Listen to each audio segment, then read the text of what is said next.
Good evening and welcome. I'm Margaret Stevenson and I'm the Vice Provost for Global Affairs and I'm your host tonight.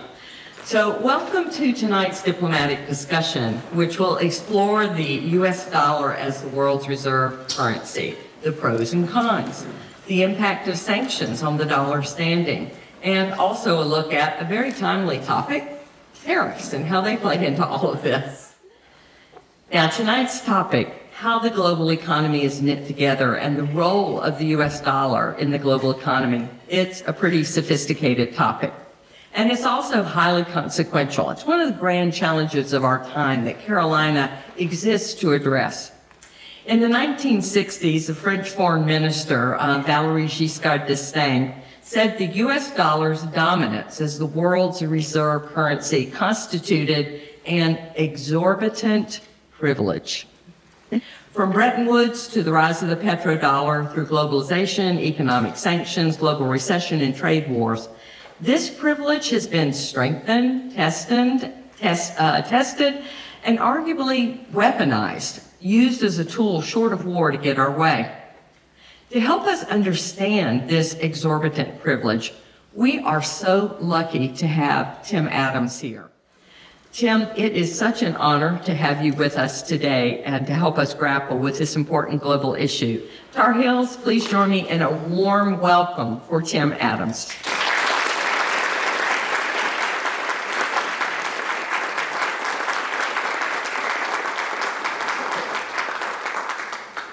Thank you for having me. You know, I was born in Kentucky, but my ancestors are actually from North Carolina. Oh, point of pride. Rowan County, which is near Davidson. They were there in the 1800 census, 1790, 1800 census. Somehow they got out of there, went west, and ended up, we probably ran out of money and food and got to western Kentucky. But so I have deep North Carolina roots, so it's wonderful to be back here. That is great. That's great. It's great to have you back here. So I'm just going to start off with this. You have had an amazing global career. And one of the things I want to ask, and this is a little bit for all of you Tar Heels, how do you stay informed, Tim? A great question. And again, thank you for having me. And you don't know this, but you're really blessed by having the ambassador here as part of this program. She's one of the U.S. government's most distinguished diplomatic leaders. So they're fortunate to have you. It is a nonstop process. I'm backing up information, feels like 24/7, and I subscribe to a number of publications. I've got a number of apps that I'm constantly checking, podcasts, and then I get out and see people and talk to as many people as I can. You know, I try to read as much as I possibly can. In fact, I spend most of my weekends just trying to catch up on things that I miss. But, you know, there's always this sense of panic that there's so much to know about so many places that you just have to keep at it, and the world doesn't stop turning. Do you have anything you recommend that students read? Well, I read the big publication. I read the Journal, the Financial Times, the Washington Post, and New York Times, Financial Times every day. It's the big four. The Economist, pound for pound, weekly publication, they call themselves a newspaper, is fabulous to read. The Atlantic Monthly for long-form journalism. It's not necessarily always about international affairs, but it's very thoughtful, and they've done a remarkable job with the publication. And then Bloomberg, you can get that on an app, CNBC on an app. And there's a tremendous number of podcasts that I listen to. I go for runs every morning, and I turn on a podcast and listen to that. The careers in global affairs come with a lot of reading. So you spent your entire career in this field, so several years at Treasury, and these are just key jobs you had at Treasury. And you've been president and CEO of the Institute for International Finance for 12 years. What can you tell us about the role you and the Institute of International Finance have played in shaping monetary policy throughout the years? Tell us about your job. Great. Well, I love what I do. Every day I wake up, and I don't even use an alarm clock because I'm so excited about getting to work. And I spend most of my life on an airplane, so I'm far-flung places, so I'm also mostly jet-lagged. I love what I do. It's so exciting, so interesting. The Institute was founded 40 years ago in the aftermath of the Latin America debt crisis. And what the creditor banks had at the time was the serious sovereign debt problem. Walter Wriston, the former head of Citigroup, famously and wrongly said that countries don't go bankrupt, and then they did. And then you had a number of banks that were holding sovereign debt that needed to be worked out. They just didn't have a creditor committee, and they had no analytical work. So we were created to help bring together the sovereign creditors as well as provide the analytical emerging market country risk analysis. And we still do a tremendous amount of work on sovereign debt workout policy now. You know, you say that, and I remember my very first job as an American Foreign Service officer in 1986 was in Panama as an economic officer, and a big part of what we did in the economic section was figure out what Panama's numbers look like and then help them reschedule their debt.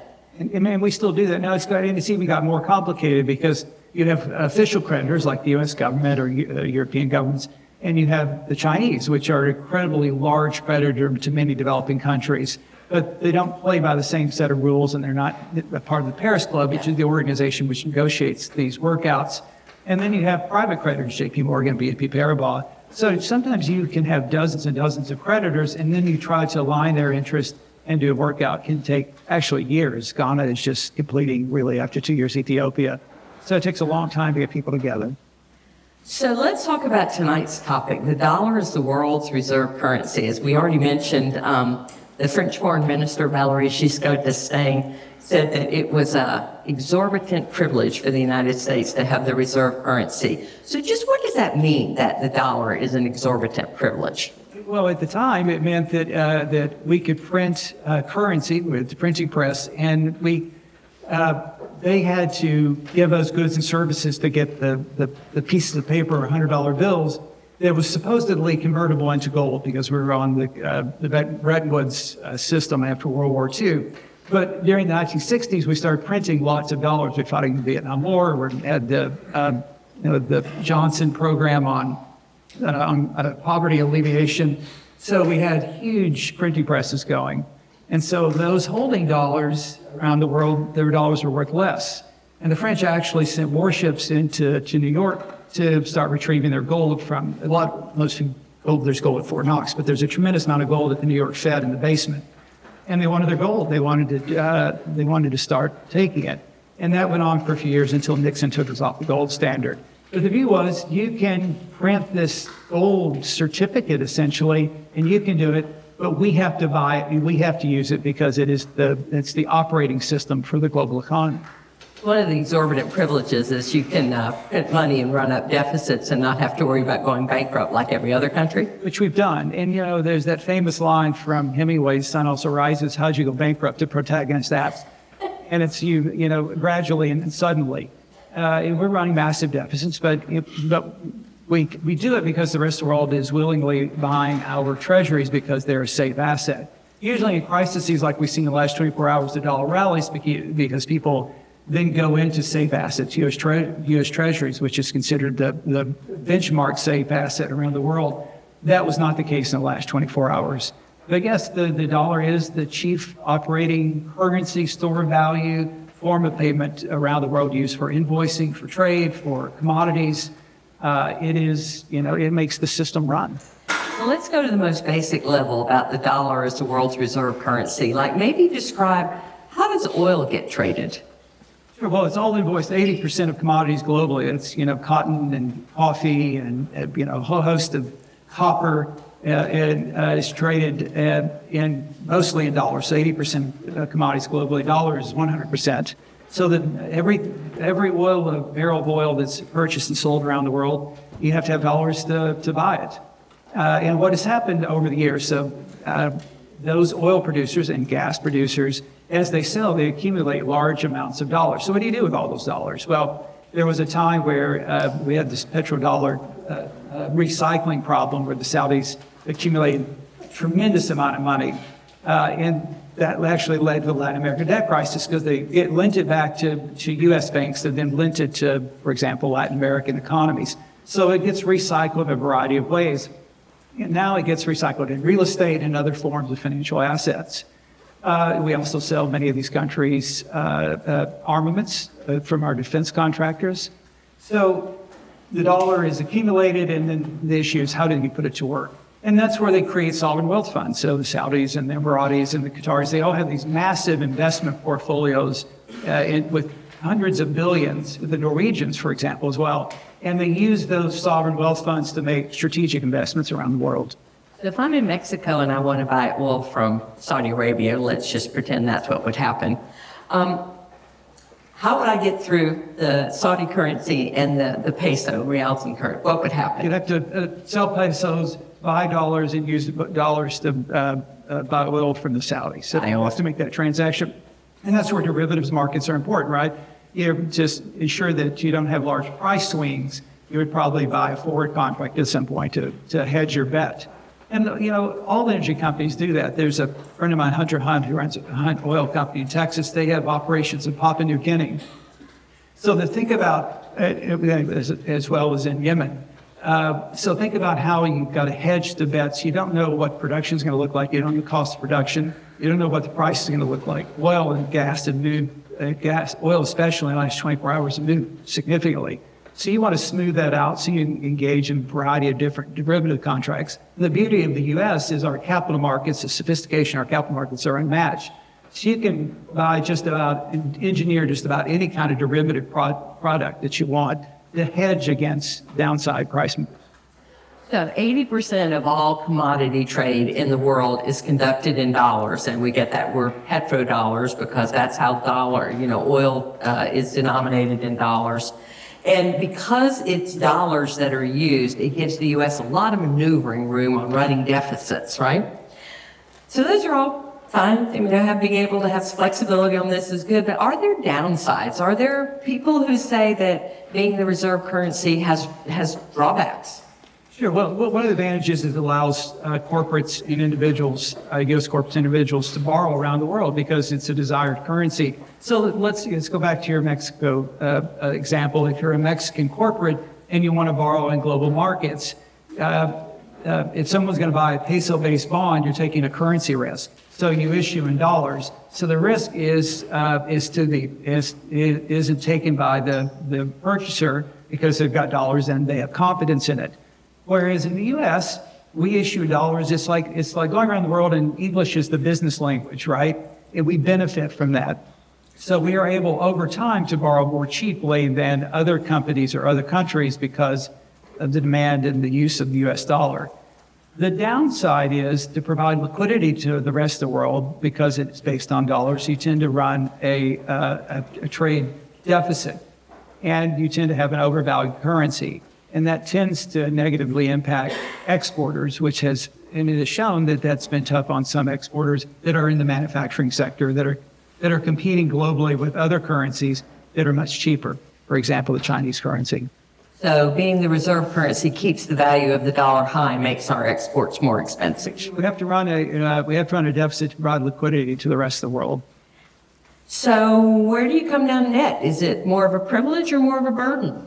You'd be foolish to walk away from it. It is given, it's not only just the advantage, the funding advantages, the issue of stability. In times of a crisis, rather than not the last 24 hours, but during COVID, during the great financial crisis, during the popping of the tech bubble, during 9/11, the world flocks to your asset. You're the safe asset. So rather than trying to raise interest rates to keep, attract capital's coming into your country, you benefit enormously from that. And so I think we do benefit. There is no doubt that it has sectorial impact, and it has had an impact on manufacturing, which is a product of the conversation we're having in Washington right now. So I think on that, it's incredibly positive. We'd be foolish to walk away from it. And it's part of the symbolism of the U.S. economy. It's a part of soft power. And as you said, it has the capacity on sanctions. It gives the U.S. government a little long arm to pursue policies by sanctioning or tariffing other countries or non-state actors. So some people are concerned now that the dollar, talking about the future of the dollar as the world's reserve currency. And so there are people who worry that actions we have taken, boy, we've had a busy day, so you'll have to, but actions that we've taken might weaken the dollar as a reserve currency. So what risks are we facing that are making people concerned? Why has this become a topic of concern? Sure, a great question. Well, there's nothing written that says it has to remain so, right? It's based on belief in the system, the size and dynamic nature of the U.S. economy, the institutions behind it, the rule of law, the belief in the central bank, Federal Reserve that will pursue appropriate policies, fiscal policy. All these things go into the equation of making the choice that indeed this is the reserve currency, I want to hold it. But it doesn't have to be. We've seen over the last 500 years the Florentines and the Venetians and the Dutch and the Spanish and the British pound sterling played that role.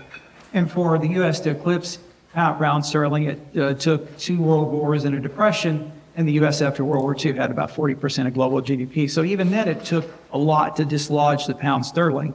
So there's a network effect, it's embedded, but we can certainly erode that over time. And not only that, I think there is state and administration policy, although it's confusing, as to whether they actually want it to be a reserve currency. There's some view that they don't like what it's done to some manufacturing sectors, so sectorial impact. In fact, maybe we should withdraw or diminish the role of the dollar. Personally, I think that would be foolish. But there is a view that maybe we need to either revalue, reset, or rethink its role.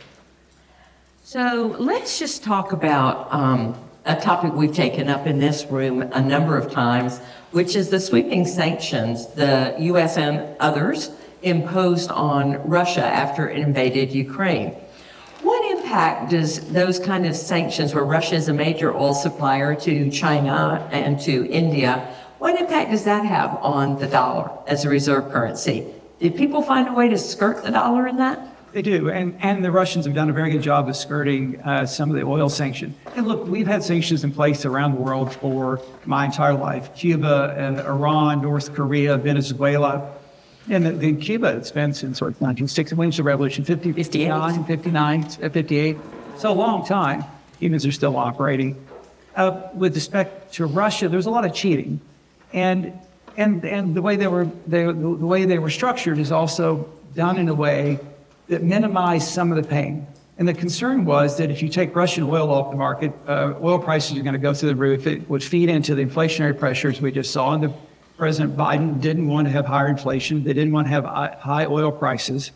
So they came up with a scheme that they would limit the price that Russians could sell the oil so they could keep the oil in the market, but their revenues from the oil would diminish and therefore undermine their capacity to run their economy. It didn't really work.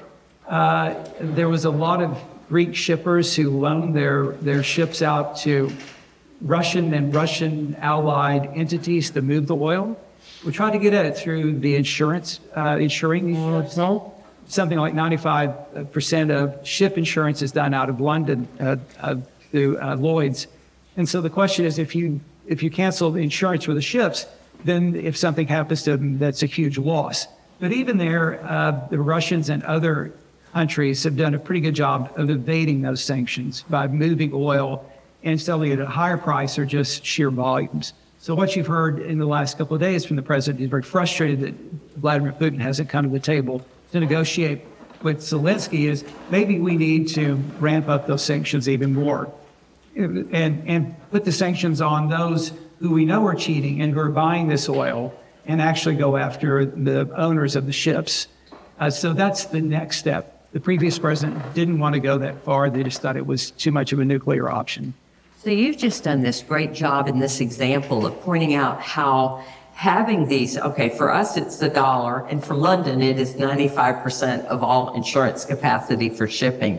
These give you tools that you can leverage for a situation like Russia invading Ukraine.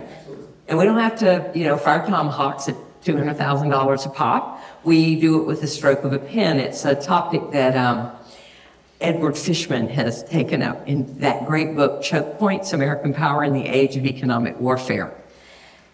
So economic tools clearly provide leverage for the U.S. to bend other countries to our will.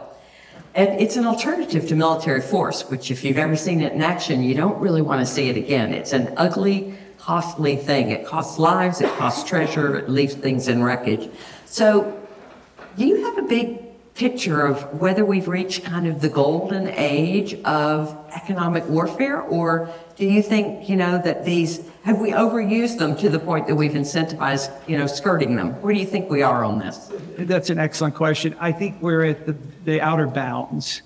And it's easy to go after Iran or North Korea because they're somewhat economically isolated anyway. And you can get a coalition of countries to go along. Although, with Iran, it was difficult because when we walked away from we've been back and forth with respect to sanctions. The Europeans get frustrated because, we tell them sanction them, we tell them to back off, and then we tell them sanction again. And they get very, very frustrated because they have a different trading relationship with Iran.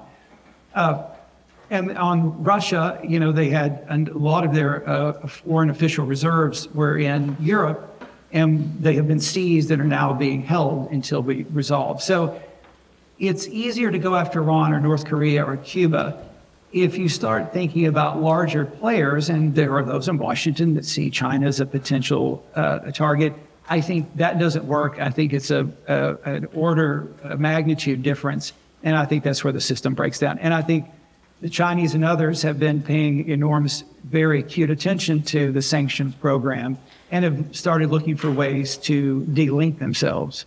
And just this week, Xi Jinping announced a limit on how much foreign investment, actually stopping all foreign investment into the United States because they know that would be held hostage. Oh, wow. So no more Chinese investment coming into the United States from China. Wow. The edict yesterday, correct. Wow, I missed that piece. So I want you to talk about the mechanism about how sanctions undermine the dollar's role as a reserve currency, and then take on that secondary question. And you already sort of have. We kind of getting close to overusing sanctions. The world that knows or believes that they could potentially be targeted are looking for alternative systems. And we see the Chinese especially, but looking at Singapore and India and other countries trying to build alternative payment systems. We all currently use something called SWIFT, which is a global messaging service for financial institutions. And we can also use that as a device to keep financial institutions from using this sort of global networking process. But the large players have decided, okay, we want to eliminate your ability to sanction us or go after us. So they are trying to build alternative systems. I would say it's rudimentary. I'd say we're in early stages, but there's no doubt what the ultimate aim is, and that is to exclude us from a more regionalized payment process. So Tim, I don't really know the answer to this, but can you have the dollar, can you have SWIFT without the dollar being the world's reserve currency?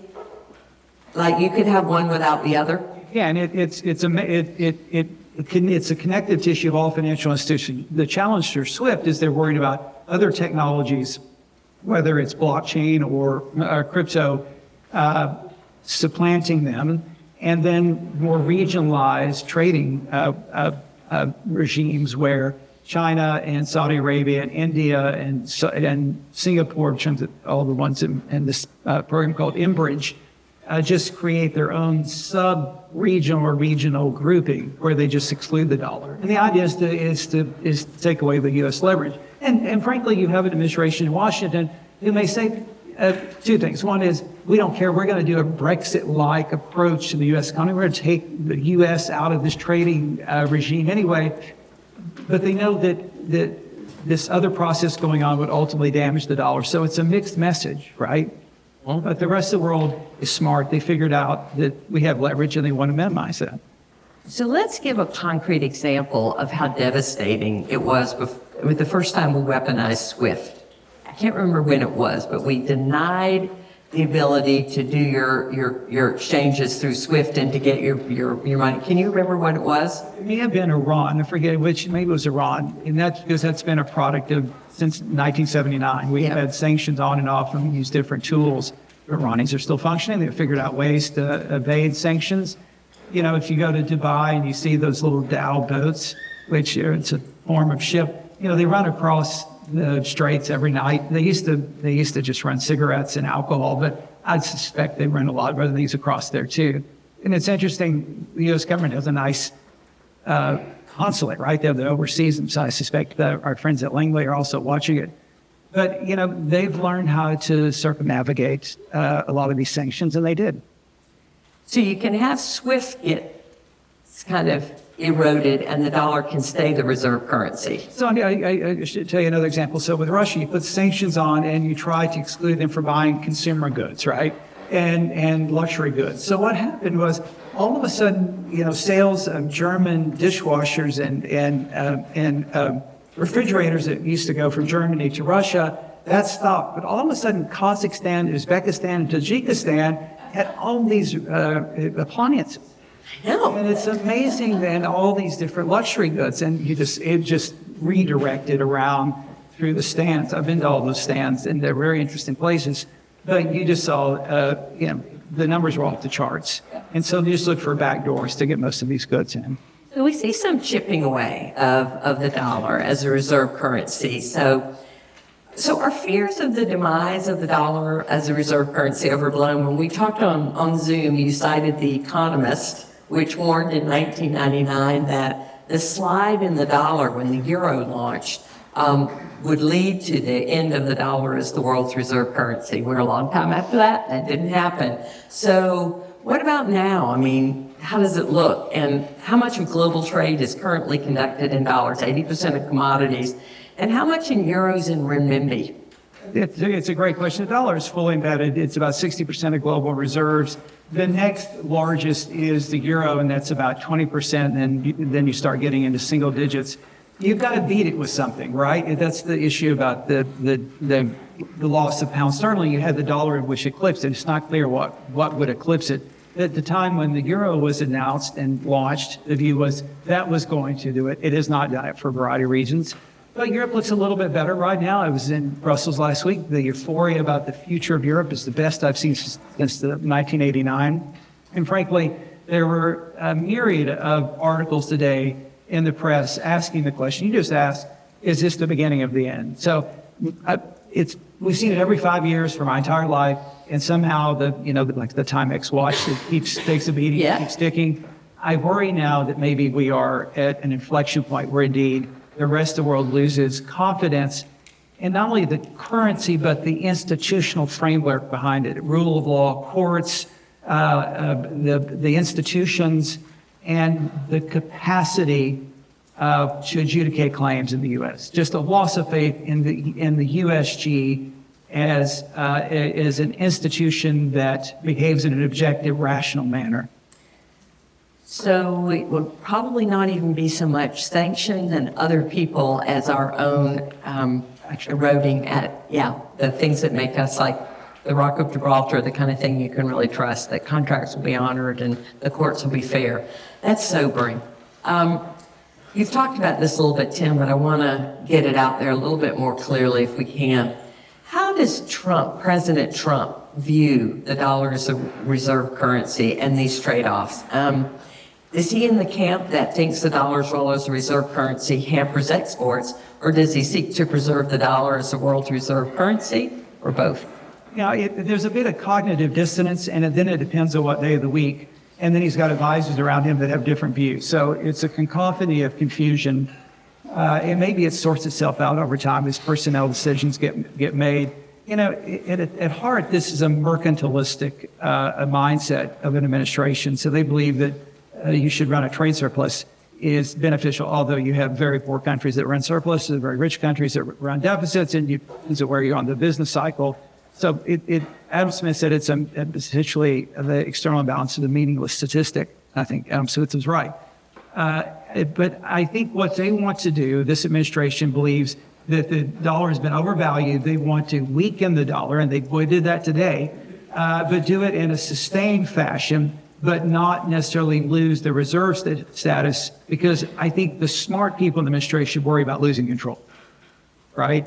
That you can push it and bend it and reach the boundaries, but don't break it. Although we're breaking lots of things right now in Washington, some by design. It's like the Silicon Valley adage, move fast and break things. So I think they want a cheaper dollar. They want to support exports and manufacturing exports and make imports more expensive, which consumers, as of yesterday, everything imports going to be a lot more expensive. and they think that we would all be better off because of that.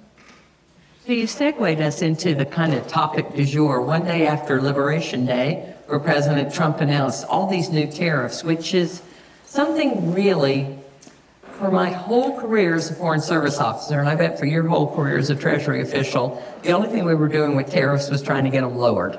We were the absolute champions of free trade and lowered tariffs.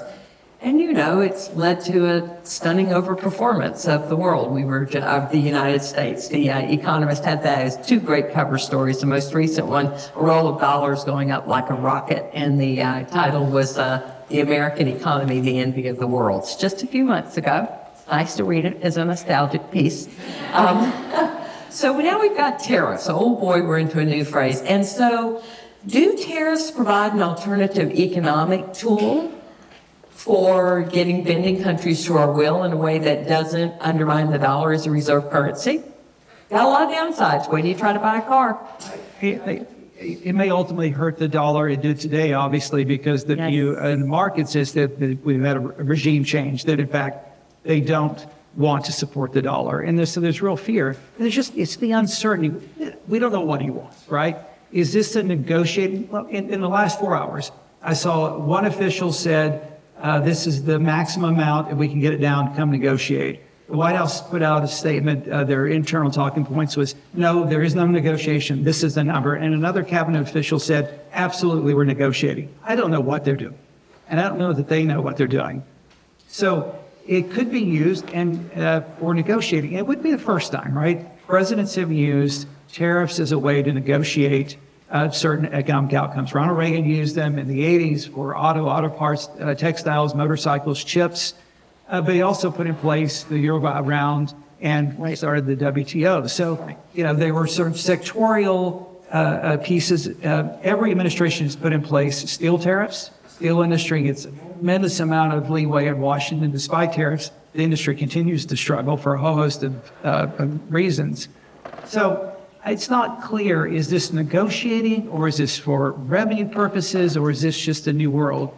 And that's part of the market struggle, is we don't know.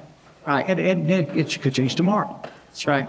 So uncertainty can weaken the dollar. It's a killer. Uncertainty is tanking the stock market. So why would you invest in the U.S. If you don't know what the future looks like? So 47% of the S&P 500's earnings come from abroad. The S&P 500 firms run 16,000 factories, 8,000 of those factories operate outside the United States. I don't know what that's going to look like. Are we moving these factories here or somewhere else? It's not clear. How quickly could that happen? It's not happening in days. It's probably years, even if it happens, and most certainly at a much higher operating cost. So this is a historic shift they're attempting to pull off. That would take probably decades under a normal set of circumstances, and they want to do it weeks, months. And so from the outside, if you're a CEO or CFO and you see it in surveys, and you're going to your board and you're talking about some expansion and investing in the United States, I think right now the message is, you know what, I think we'll wait and we'll just keep our powder dry and see what happens. And that's going to affect growth. It sure seems like it. We're just about to come up to question time. So if you've got questions, let me see a show of hands if you think you're going to ask a question. Always have to ask this a couple of times to get you guys ready. There we go. Let's see some. All right, come on down. I'm going to ask one more while you gather, because this is part of our Wither Globalization mini-series that we do with Dr. Koklanis inside diplomatic discussions. So I want to ask you a big question about globalization. On balance, did globalization do more harm than good to the United States? In the United States, no. Consumers benefited enormously. Businesses have benefited enormously. You and I talked about Greensboro and just drive around the transformation of that city. So many cities throughout the South and not South, but in the Midwest and the West, Denver, Arizona, Dallas. As I said today, Florida is a poster child for globalization. We built 21st century businesses and industries in this country, and we've done it based on efficient supply chains. We can import the best from anywhere around the world. We have, think about the consumer market. 95% of the world's population lives outside the United States. 75% of the world's economy is outside the United States. 80% of the world's savings are outside the United States. Why would we walk away from that? Why would we limit ourselves to the domestic market? The key in every business, whether it's finance or building rockets or building cars, is scale. And we're about to blow up our auto market because we got to limit ourselves in both terms of price, quality, margin, and scale. So it makes no sense where we're going. And have there been displacements? Absolutely. There have been people who've lived in communities in places like Youngstown, Ohio, that have been severely hurt. And we should have done a much better job taking care of people and helping them transition. But I don't think there's any going back.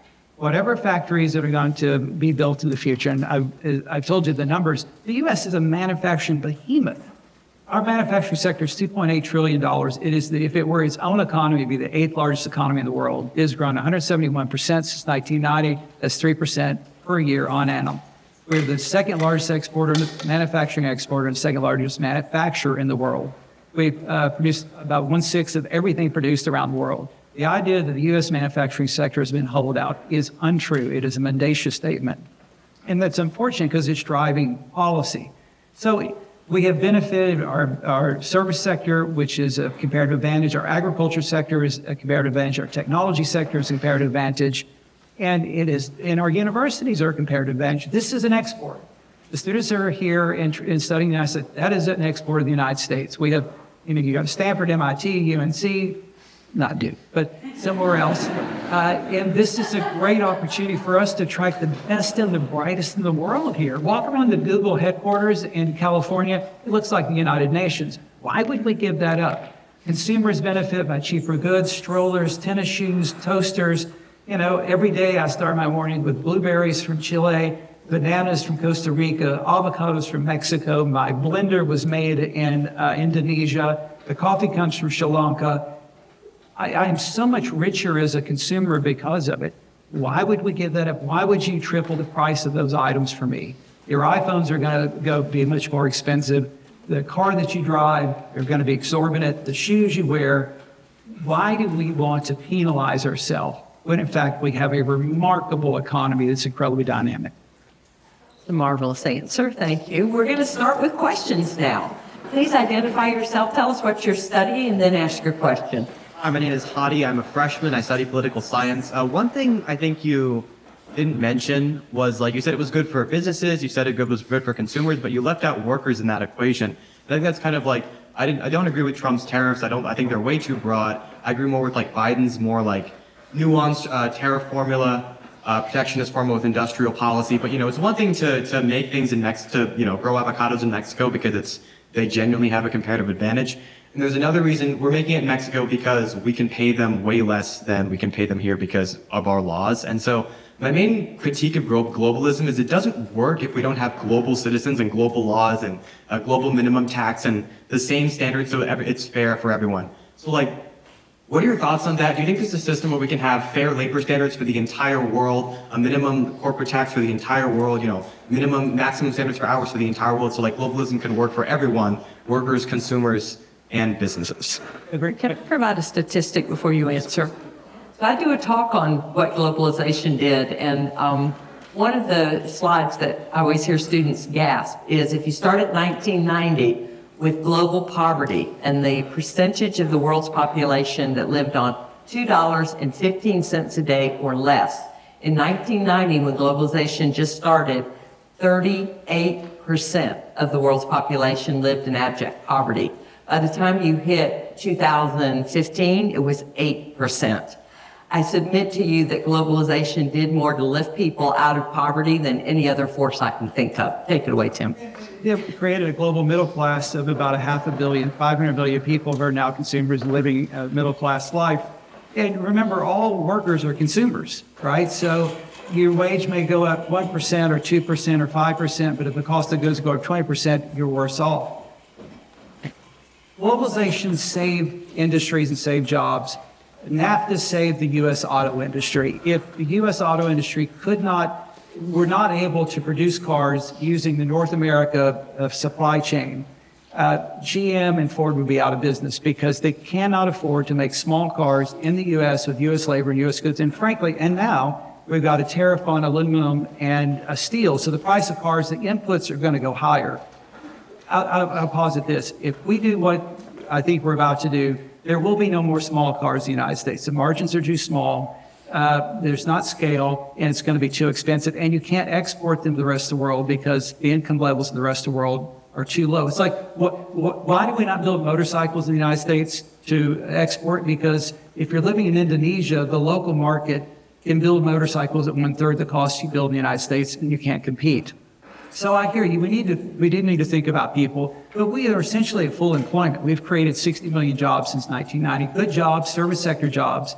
And anyone who's worked in a factory, and my family worked in factories. I worked in the GE lamp plant in Lexington, Kentucky for 2 years. I know what that looks like, and I get it. It's at $40 an hour. It's great insurance, but you live and die by the supply chain. You live and die by the business cycle. You live and die by work stoppages and labor issues. And it's really tough, hard work. It's hot in the summer. It's cold in the winter. And frankly, I'd rather be in a nice service sector job where it's better quality of life and you don't really have an inventory cycle. So we've made the transition. We are a service-based, knowledge-based economy. We made the transition 50 years ago.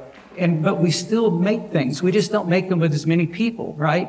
Think about the agriculture sector. 100 years ago, 80% of the population worked on farm or in ag. Now it's 1% we were talking about today. Yet agriculture production is one of the great bright spots. We could feed the world, but we just don't need as many people doing it. I know, but I think you're not like addressing the part which is like, yes, it can be more efficient to make things in other countries, but also these countries have laxer laws protecting labor, like workers in Bangladesh. It's made Bangladesh a richer country. I think I agree with globalism in that sense, but if we can pay them pennies on the dollar, that's not ethical either. What should wealthy countries do to protect workers in those countries? So our free trade agreements and our negotiations for trade deals for the last 20 years has included environmental labor standards. So the renegotiated NAFTA agreement that Donald Trump did in his first term included those very things. Barack Obama, Joe Biden, those negotiations always are in place. So yes, in fact, they are put in place, and you want to ensure that it's not a race to the bottom. So I agree with you, but that indeed has been U.S. policy for a number of decades. Thank you. Enforceability of those provisions is really hard. I was ambassador to Panama when we were pushing through one of the very last free trade agreements, and these various standards for Colombia and Panama on human rights and labor rights, they were a very tough battle to get the standards up. And once you sign it, it is hard to get them enforced. But as Tim says, this has been bedrock to free trade policy for a long time. And we were prepared to really put a lot of energy and effort and time into trying to get those provisions into the agreements. So I'm with you on this. Thank you, Secretary. I'm an international student major in math from China. Being an international student is a benefit from globalization. So I saw United States transfer from a believer of free market to protectionism, and I have 3 questions for each. So first of all, could being a consumer and being a manufacturing country both exist at the same time? And the second problem is would focus on bringing the industrialization back hurt the U.S. economy, which we have is a free market now. And the third one is if the industrialization coming back works, what signs could we see in 5 years? And if that doesn't work after 5 years, how are we going to correct that? Thank you.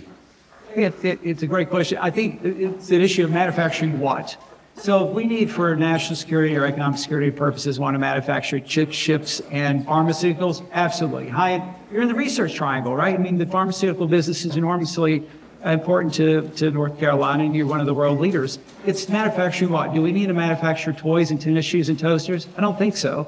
Buy them more cheaply somewhere else, focused on high-end value-added goods and services, and be a world leader in those things. We don't build chips anymore, and I think we should build chips.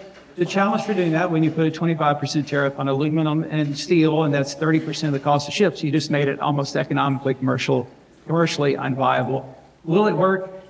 Whatever production, last year there were more people working in manufacturing in the United States than any time in the last 15 years. We've added 2 million manufacturing jobs in the last 10 years. As I said, manufacturing is booming. It's just not what it was in 1950, and it's never going back to that. Whatever factories we build will be fully automated. China is the world's leader in providing, in putting in place manufacturing robotics, and also a world leader in humanoid robotics. That's the future. The idea that you've got millions of men arm in arm with their lunch pails walking into some factory with smoke coming out, it's fantasy. It is gone. And the real factories of the future are fully automated. You have people in white lab coats and protective glasses with flipboards trying to figure out to ensure that you got high quality production going on. So will this work? I don't know. I don't know it's the right policy, but I think we'll know quickly. And I don't know that the American consumer, when they see what it's going to do to their cost, I think they're going to rebel. Because when the iPhone goes, it's 2X or 3X, the car is $20,000 more expensive, or the blueberries, it used to be $5 for 2 boxes, and now $20 for 2 boxes. People are going to be really unhappy. Thank you. There goes breakfast now. There goes breakfast. I'm going to stop eating breakfast. You, please. Okay, go ahead. My name is Dave Cedar. I'm a Chapel Hill resident. I'll start out with something controversial. I believe the U.S. Deserves the politicians that they get, including the current one. But getting back to the theme of tonight,